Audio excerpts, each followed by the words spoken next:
when it comes to shedding pounds, extremely popular topic, obviously, you may embark on a journey with basically one goal in mind, weight loss, of course. However, the true secret to lasting health and wellness lies not just in losing weight, but in making a true lifestyle change. Now, you've heard that quite often, but what exactly does that mean? We'll explore the differences between short-term weight loss and sustainable lifestyle changes today on the Personal Edge Fitness Podcast.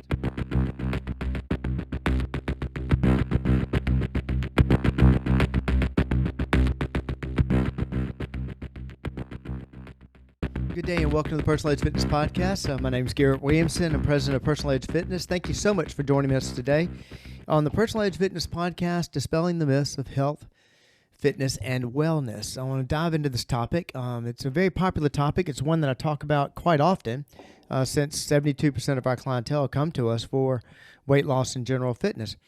And there's a lot of talk about weight loss going on right now, especially with the advent of all the GLP-1 drugs that are on the market. So we're going to dive into a little bit of that also. Before we get into that, I want to tell you how to get in touch with us. If you have any questions about this podcast or any others, or if you have any questions about dispelling the myths of health, fitness, and wellness, and there are a lot of them out there. In fact, I'll dive into a little bit of a presentation I heard this week, which shot out a lot of myths about health, fitness, and wellness. You can reach us at area code 251-278-3343. That's 251-278-EDGE. You can also reach me at Garrett, Garrett, at personaledgefitness.com. That, of course, is my email address. Personaledgefitness.com is our website. You can contact us that way. Reach out to us on social media, which is where you may be watching this podcast. We're on Facebook. We're at Personal Edge Fitness. You can hit me up on X at Team PE if you want to reach out to us that way. That sounds fantastic. Obviously, this is a huge topic.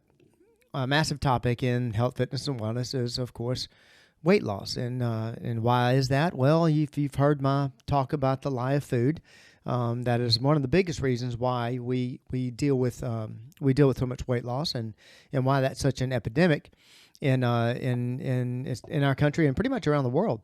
But the epidemic of obesity, the epidemic of which also spawns the epidemic of weight loss, of finding the right way to lose weight and what have you. But as I said in the intro, too many times when we look at that, and I can understand, I'm one also. And you may be thinking, yeah, you know what, I like to lose the weight. If I can just drop the pounds, everything's fine if I can just drop the pounds. You can just put me at this number, this weight number, I'll be fine. But too many times, as you well know, that backfires. Backfires, and the reason I say backfires is that once you stop whatever that temporary fix is, you tend to gain the weight back, and the reason for the word backfire is that a lot of people gain even more weight. And it boils down to the fact that we're not really addressing the problems that lead to weight gain. And in a weight loss program, we typically aren't actually attacking the problem. We're attacking what I call the symptom. Weight loss often begins with a specific goal. And that is, we have plenty of people that come to us for, I'm getting ready for a wedding, and I want to get in shape for it. And that's fantastic. That's great, because we like to take those temporary fixes and try to make them permanent. But the beach season, we live so close to the water here. Mobile is on the water. Most people don't know we have beautiful beaches in Alabama, and we're in Mobile. We're an hour away from some of the prettiest white sand and prettiest beaches around. In our Eastern Shore locations, you're even closer to that. So, beach season brings quite a few people wanting to attack weight loss.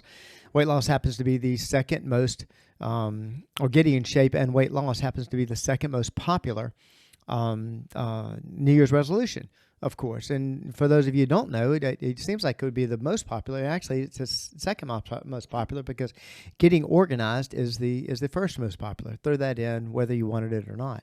And typically, how do we attack this? How does anybody go about attacking this? Well, dieting, engaging in restrictive eating plans, and there's tons of them out there. I don't want to really name any because I'm not against any diet that's not illegal, immoral, or fattening, but I am against the idea that that's a permanent fix when you're only going to do a temporary change. Intense exercise, another big one, and I'm a culprit of this myself.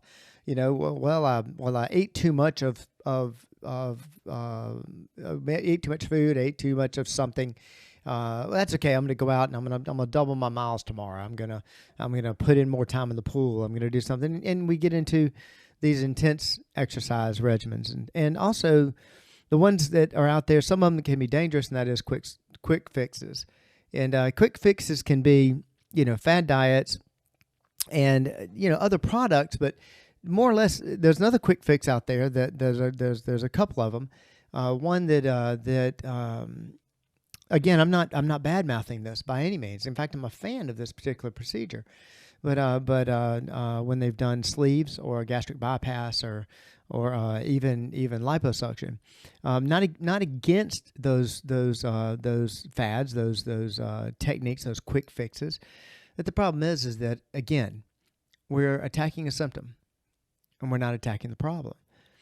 And to make a real lifestyle change, you've got to address the problem. A true lifestyle change, on the other hand, different than weight loss, encompasses, they say the holistic approach. I'm careful using that word. And the reason I am is that holistic is tied to a lot of many things that out there that are, I have to say, somewhat questionable. A lot of really good things. And the idea of holistic is an approach to everything, to not only diet and not only exercise, but mindfulness. And that has a massive effect, not only effect, but it's a massive cause of why we actually overeat and why we actually gain weight. Mental well-being, stress management, and sustainable habits are the really the pillars of a true lifestyle change, of making that weight loss permanent. But there is a way. Believe it or not, there is a way now. This is something we haven't had before. But there is a way to get that quick fix and have that lifestyle change. And that's really what you're after. No matter what, if I tell somebody, if you get on a program 6-8 months, a year from now, you'll be in the body you want to be in. Most likely, they've contacted us and they've given me at best a 3-month goal. Usually it's a 2-week goal. It's a matter of weeks. How can I drop some weight really fast? Had a client one time that came in and they were starting back with us, and they said they were going somewhere next week. What's the fastest way that I can drop, 5 or 6 pounds? And that's typically the question we get. If you ask anybody that embarks on a weight loss journey, if you ask them, well, let me ask you this. I know you've given me an idea of a number you want to hit or how much weight you want to lose or how fast you want it to come, but would you like it forever? I seriously doubt anybody's going to tell you no. I'm sure that's what we're all after. Even elite athletes. If you look at elite athletes, if they're out of season, cyclists do that. I can name any athletes. I just happen to be naming cyclists. On the Tour de France, it's very popular that when they do, there's some kind of it's sort of like SEC media days in college football. There's a media day where they get the teams together and cyclists together. And it's way, way, way, way off before the race or even the racing season, and the athletes get together and they check each other out. They go so far as to secretively pinch other riders to get an idea of how much fat's on their body. But they're not in top shape. They're in good shape. And when I say good shape, general public, a lot of people would kill to be in that kind of shape. But they're nowhere near being in race shape. It's very, very difficult to maintain. And they take the time afterwards to build into that shape. If you were to ask them, would you like to have that shape all the time? They would probably say, yeah, I'd love to. And then if you ask them, do you want that lifestyle all the time? They're going to tell you no. And I understand that. But many of us we're looking for not only that weight loss, we're looking for that lifestyle change, and we'd like to keep it forever. And that is possible. It is possible now, even with a idea of quick fix. I'll get to that in a second, but I was talking about mental well-being, stress management, and sustainable habits being the cornerstone of a true lifestyle change and long-term successful weight loss. It's kind of funny, Garrett. You don't sell mental well-being, stress management, sustainable habits. Well, actually, we do. We do sell. That's exactly the main reason why our average tenure of a client is 6.5 years, as opposed to the national standard, which is 18 months, is because of our culture, and that speaks to mental well-being, stress management, and sustainable habits. But the reason I say the cornerstone of it is that you got to look at, why do we overeat? This is something I talk about on if you're a fan of the podcast, you've heard me say this many times. I don't think I can say it enough, because these are the real reasons why we overeat. You know, when we attack weight loss, when we attack this, we try to start this lifestyle change, we're going to attack food. Like I said in the beginning, we're going to attack dieting, intense exercise, or look for a quick fix. And you would think those would be the most important parts. No, they're not, because they're not the reason. They're not the reason that we gain weight. Now, that sounds crazy. You know, my diet's out of whack. That's the reason I gain weight. You know, Garrett, that's ridiculous. No. The reason we gain weight, the reason we overeat. And when it gets right down to it, well, I eat plenty, but I just don't exercise enough. Well, actually, if you're eating and you're gaining excess weight, excess fat, yes, it can be due to not having enough exercise, but if you were to eat for your activity level, you wouldn't have excess fat. Let me say that again. When we're Garfield, I love this. It's a great example of this. You're using a cartoon, of course, but Garfield and the comics that you're probably familiar with. He was a big fat cat, and he always said that one of his favorite quotes, besides hating Mondays, was that he was not overweight; he was under tall. And it was kind of funny. This is the same idea. I'm not overeating. I'm just not exercising enough. No, you're overeating. You know, you could exercise and catch up to your eating, but most likely, since you're not addressing the actual problem of why you overeat, if you were to add exercise to that, in other words, increase your activity level, speed up your metabolism. Metabolism is nothing more than calories in, calories out. You were to increase your calorie expenditure, and you didn't address why you overeat, most likely, you're going to start overeating. You're going to overeat your exercise. That's a very, very, very, very common problem. You may gain strength, gain muscle, feel more fit, energy level may go up, but your weight may go up, your fat may go up because, again, you haven't addressed the problem. You've addressed dieting. You may have addressed dieting to a certain extent. You may have addressed exercise, but you're not addressing the problem of why you overeat. Okay, Garrett, what is the reason we overeat? Simple, it's cravings. I've said that before. I've done an entire podcast on cravings. I talk about it all the time. Cravings is the why behind the reasons we overeat. You may think to yourself, or you may have said this, you may have thought this, you may know somebody that else that has said this. No, no, it's not that. It's the food that I eat. It's not. Never has been. No such thing as bad food. You know, if I just stop eating that food, that type of food, I won't be overweight. I'll lose weight. Actually, why? Why is it that type of food? Cravings, as I've told you before, are not in the body, they're in the brain. And when it comes to food, there's only 4 things we crave. 4 things and 4 things only.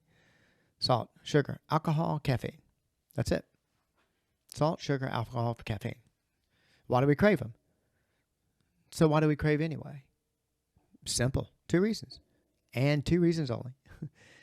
40% of the reason why we crave, and I always start with the 40%. It's not the majority. But there's a reason why I start with the 40%, because this one, whether or not you deal with the second one, this one you can start right now. Right now, today, you can fix it. You can fix it today. You can start on a path of making a lifestyle change and fix this one. It's the easiest thing to do. 40% of the reason why we overeat is lack of water. It's simple. And I've done that before. I'm going to do it quickly here. If you have any questions about that, please, 251-278-3343, 251-278-EDGE. I'll be glad to talk you through this. But why does water have anything to do with cravings? Simple. Your body can only go 3 days without water, or you'll have organ failure and you will die. Your body knows this, so it wants to make sure you get plenty of water. When you're not getting enough water, which is 100 ounces a day, 100 ounces a day of water, not coffee, not tea, not anything else. And I'm not saying stop those things, but don't count those. Water, water only, water, H2O, water. That's it.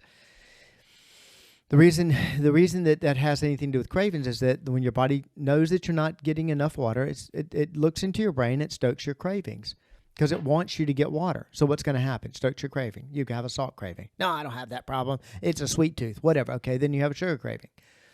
You may have a caffeine craving. And what you will do is you will go and satisfy that craving. You'll go take in a potato chips. You'll go eat something with a good amount of sugar in it. You'll drink a cup of coffee, drink tea, drink a Coke, something that has caffeine in it, and you will continue to intake whatever those foods are. And again, if you notice, I'm not saying bad foods. There's no such thing as bad food. You'll keep doing that until you satisfy your water requirement that your body's looking for right now. When I say right now is that, well, that'll take care of it for the day. No, your body thinks right now. Right now, I got to get some water in right now. I need to satisfy this problem right now. And so if it's potato chips, not going to get any water from potato chips. So your brain will just, your body would just keep stoking that craving until you eat enough potato chips till you go get something to drink. Something. Doesn't have to be water. It can be something else. But it's looking for the water that is in whatever that something else is. Coffee, tea, sodas, you name it, doesn't matter. And then pretty soon you can put down the bag of chips because your cravings have kind of subsided. But that's all right; they're going to come back, and that's why water cuts cravings. Number two reasons why we crave. Number one, the number one reason is lack of water. Number two is stress. Period. 60% of the reason why we crave is stress. That's why the cornerstone of 60% here. The cornerstone of a lifestyle change is mental well-being, stress management, and sustainable habits. One of the sustainable habits is taking enough water. There's a lot of, I always like to back up what I'm saying and say it's not just, I have a master's degree in exercise science as well as a bachelor's degree in exercise science. I've been a personal trainer for 33 years. And so we know quite a bit about this. I've dealt with weight loss all those 33 years. But dietitians, any reputable dietitian that's not trying to sell you something will tell you the same exact thing. This is a dietitian, Sarah Krieger, emphasizes, quote, true lifestyle changes are about creating habits you can maintain for life, not just until you reach a goal weight. It's about finding a balance that works for you so you don't feel, listen to this, deprived or overwhelmed, unquote. Deprived or overwhelmed. Now, the reason I point that out, overwhelmed. Oh gosh, I've been losing weight, but I'm having to run 5 miles every single day, and this is a lifestyle I don't want. Overwhelmed. Deprived. Deprived is very important here. I really like Mom's cakes. They're fantastic, but I can never eat them again because that's a bad food. Deprived. Deprived.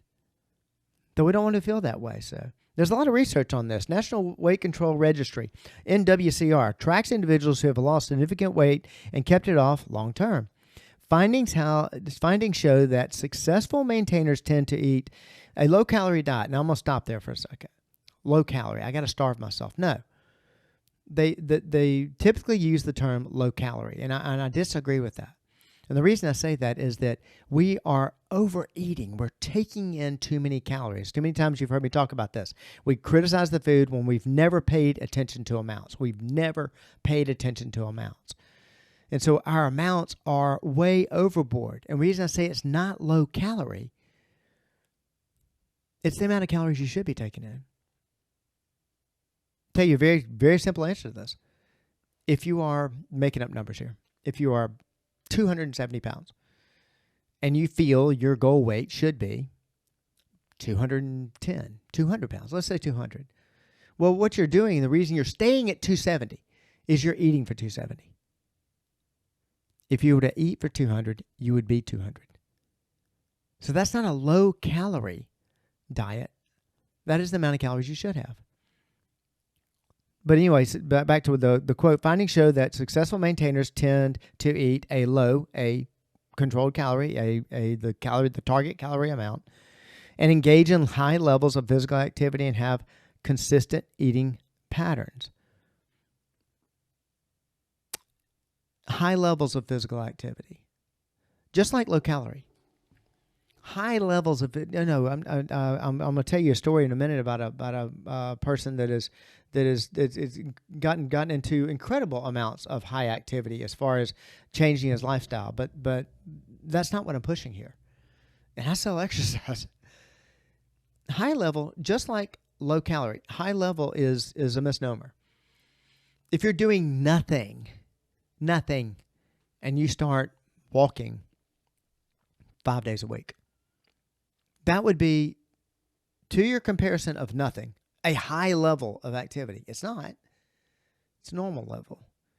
No, don't get me wrong. I'm a multi-sport athlete myself. In fact, I'm 3 weeks away from, just right around 3 weeks away from going to my, Lord, I've forgotten now, 12th, 13th national championship in the aquathlon, which is a run, swim, run event. Absolutely love it. Doing a lot of workouts right now, but that is the lifestyle I like. That's the lifestyle I love. It means a lot to me. It makes me feel better about being myself. The triathlete I was going to tell you about, about time we got to that story anyway.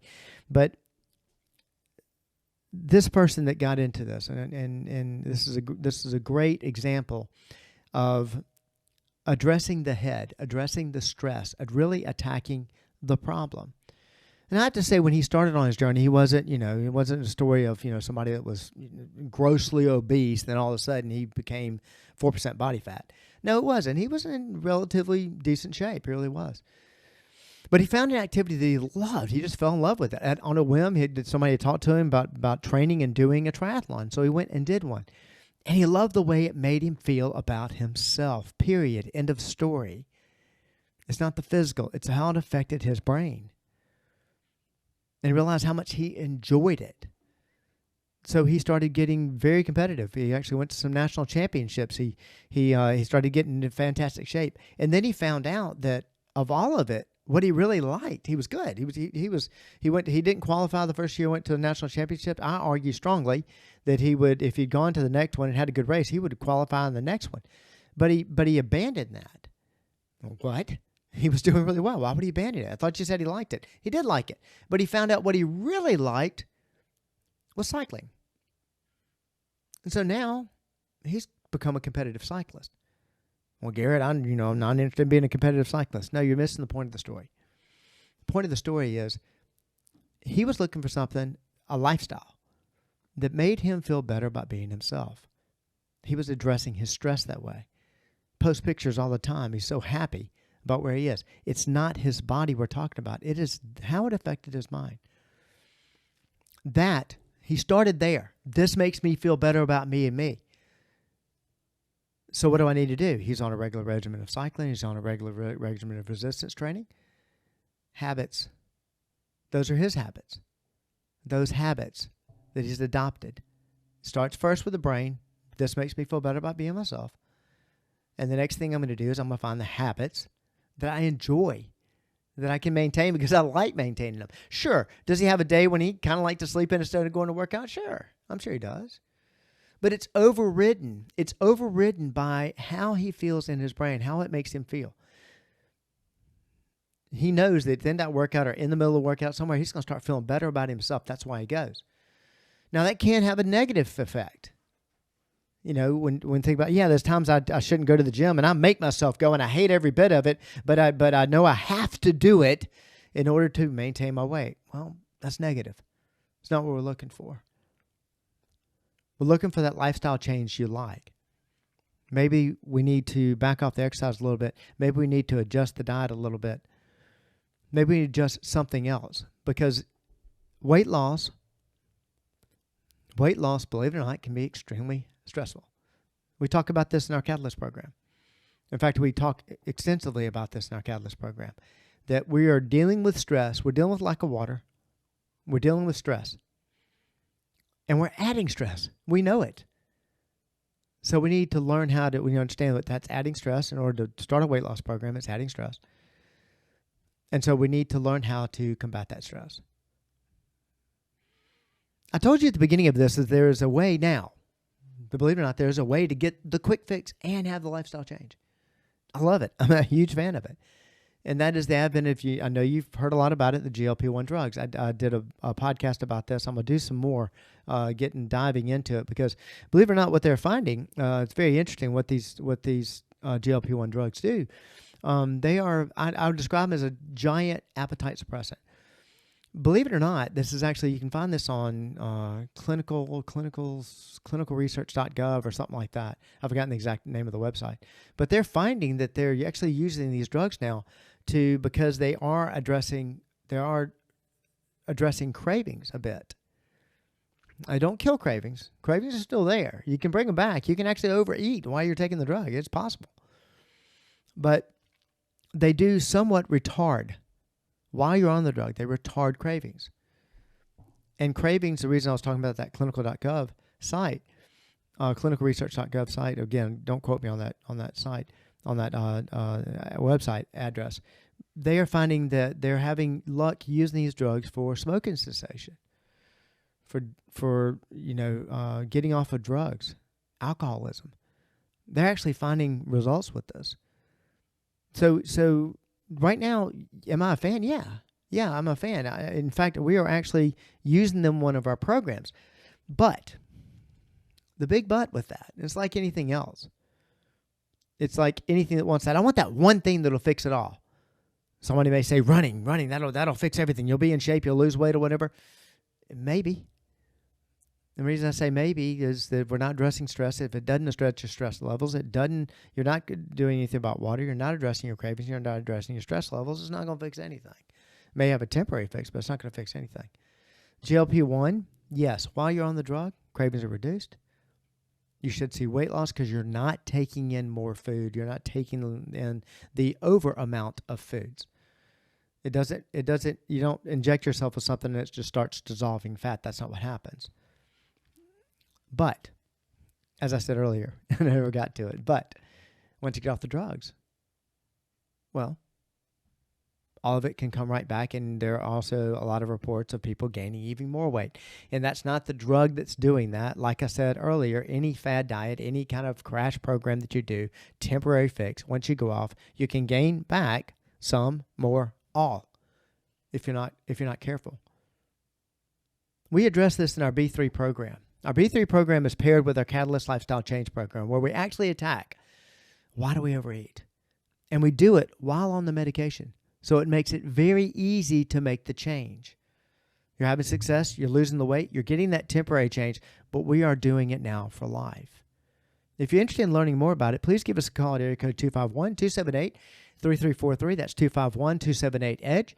You can also reach me at Garrett, Garrett, at personaledgefitness.com. That, of course, is our website, personaledgefitness.com, our Facebook page, Personal Edge Fitness. Hit me up on X, at Team PE if you like. And I have to tell you, even if you just want to sit down and talk about it, I promise you, the free consult that we do will be more than worth your time. Go for that lifestyle change. I promise you, it'll be worth it. And one thing it will definitely do is help you reach your level of wellness. Thank you so much for joining me today. I'll see you next time.